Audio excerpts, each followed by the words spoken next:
Bienvenue sur Action Plénitude et sur cette nouvelle capsule Praticien Bien-être. Alors le confinement a été annoncé et j'ai observé sur les réseaux que vous étiez beaucoup à paniquer, à pas trop savoir comment vous organiser, puisque praticien bien-être, on est indépendant et si on ne pratique pas, c'est plus difficile de pouvoir manger à la fin de la journée. Je suis donc allé voir Éric Gimbert et je lui ai posé une petite question au sujet de justement qu'est-ce qu'on fait, comment est-ce qu'on peut s'organiser quand notre moyen de gagner notre vie habituelle est paralysé, quand on est bloqué. Éric, c'est à toi.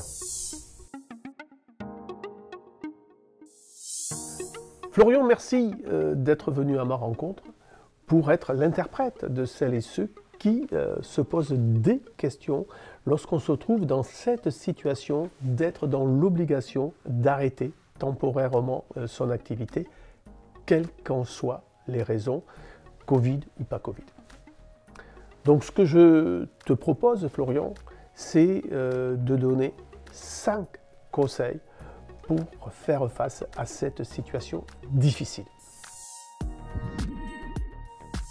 Le premier, et c'est une évidence pour moi, c'est l'acceptation. L'acceptation, c'est le fait de savoir que quelque chose d'exceptionnel vient de se passer et qu'on ne pourra plus effectivement exercer son activité. Alors, ça peut être, par exemple, tu as eu un accident de la route, tu as eu une fracture, tu as eu un empêchement d'ordre médical qui t'empêche de te déplacer pour recevoir tes clients. Mais ça peut être, comme c'est le cas aujourd'hui, la décision d'un gouvernement qui, pour des raisons sanitaires, décide de bloquer ton activité professionnelle. Alors je sais que la réaction première, c'est contester, ainsi de suite et autres, on est des latins, et donc c'est vrai qu'on est très fort là-dessus. Il faut accepter la situation, ça c'est le premier point. C'est comme si on t'annonce que tu as une pathologie grave. Tu as le droit de refuser, de faire l'autruche, mais ta maladie est toujours là. Si tu l'acceptes, à ce moment-là, effectivement, tu pourras passer au chapitre suivant. Alors, le deuxième conseil, c'est de réfléchir à la façon que tu vas avoir d'optimiser ton temps. Et oui, puisque tu es interdit de recevoir du public, ou tu es dans l'incapacité, puisque les deux notions cohabitent, il va falloir donc décider à rester actif pour préparer ton retour. À titre d'exemple, j'ai pour ma part pris la décision de stopper par rapport à l'annonce gouvernementale toutes nos formations du mois de novembre.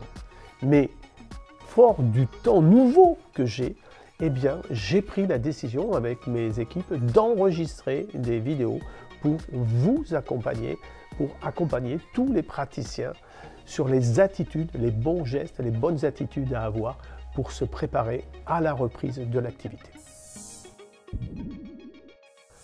Troisième conseil, croire en la vie, croire en demain.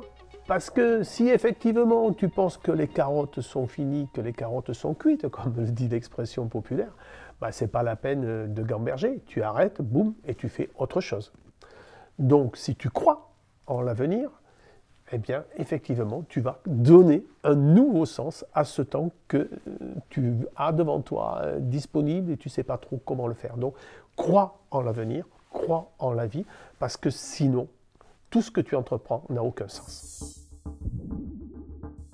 Quatrième conseil, pratiquer la gratitude et toutes ces notions qui sont relatives à l'amour de soi, à l'amour de l'autre. Il faut savoir, si tu es sensibilisé par les taux vibratoires, que on ne gagne rien à pratiquer la peur, on ne gagne rien à pratiquer l'inquiétude, on ne gagne rien à être négatif.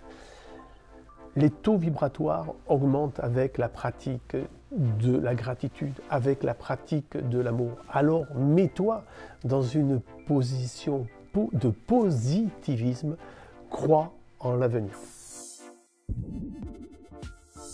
5e conseil, avoir confiance en soi et prendre ses décisions en âme et conscience. Ainsi, par exemple, j'ai décidé, après avoir entendu le discours du président, effectivement, de mettre des postes pour te donner la ligne de conduite face à cette situation. Alors une bonne décision, c'est de cliquer sur ce lien ou celui-ci. Je ne sais jamais où se positionnent ces liens.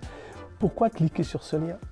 Pour que tu puisses être à même de prendre les bonnes décisions, celles qui te permettront, quelles que soient les circonstances, de gagner correctement ta vie.